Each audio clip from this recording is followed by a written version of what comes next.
এদেশের অনেকের আত্মীয় থাকেন বাংলাদেশে তারা আসতে পারছেন না এদেশে, আবার বাংলাদেশে গিয়েছিলেন বেড়াতে, এরকমও মানুষজন আছেন।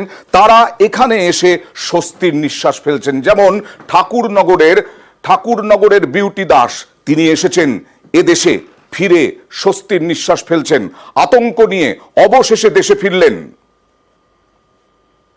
আপনি 5 তারিখ সোমবার দিন ভারত থেকে বাংলাদেশে যান, তারপর কি কি অভিজ্ঞতা আপনার সঙ্গে হলো? আমি গেলাম, এবার তো কোনো গাড়ি ঘোড়া কিছু পেলাম না, তবুও ওই আমাদের এখানে আছে টোটো বলে, ওই টোটো রিজার্ভ করে যেতে যেতে মানে প্রচুর মারামারি। এবার তো আমারই তো ভয়, আরো এইখান থেকেও কিছু বাংলাদেশি লোক যাচ্ছিল, ওরাও তো চিল্লি অটোর মধ্যে লেগে গেছে।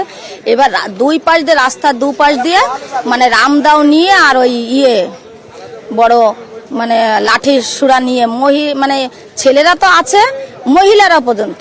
আমি আবার একটু বলতে গেছি, তা অটোওয়ালা বললো যে দিদি আপনি চুপ করে থাকেন। গেলাম, এইবার যশোর যেখানে 8তলা পুরাই দিল তার পাশে দিয়েই যাচ্ছিলাম। যাওয়ার পরে তো এই 2 দিন খাইও নি, ঘুমাইও নি। আজকে আসার কথা ছিল আপনার ভারতে? না, আমি চলে এলেন কি ভয়ে আসলাম, নিজের প্রাণের ভয়ে চলে আসলাম। যেহেতু এখানে আমার মেয়েরা আছে, ইন্ডিয়ানদের দেখলে পাসপোর্ট নিয়ে নিচ্ছে।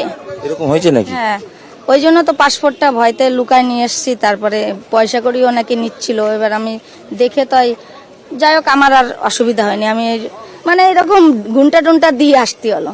হ্যাঁ, ভয় রাত ঘুম হয়নি প্রায়? না। বাংলাদেশ যাবেন আর? আমরা কথা বলছিলাম একজন ভারতীয় নাগরিক, তিনি বাংলাদেশে গিয়েছিলেন গত 5 তারিখ, 5, 6 এবং আজ 7 তারিখ সকালবেলা ভোরবেলা চলে এসেছেন। তার কি অভিজ্ঞতা অকপট জানালেন নিউজ 18 বাংলাকে। ক্যামেরায় সুরজ প্রসাদ গুপ্তার সাথে ইরন রায় বর্মা, নিউজ 18 বাংলা, পেট্রাপোল।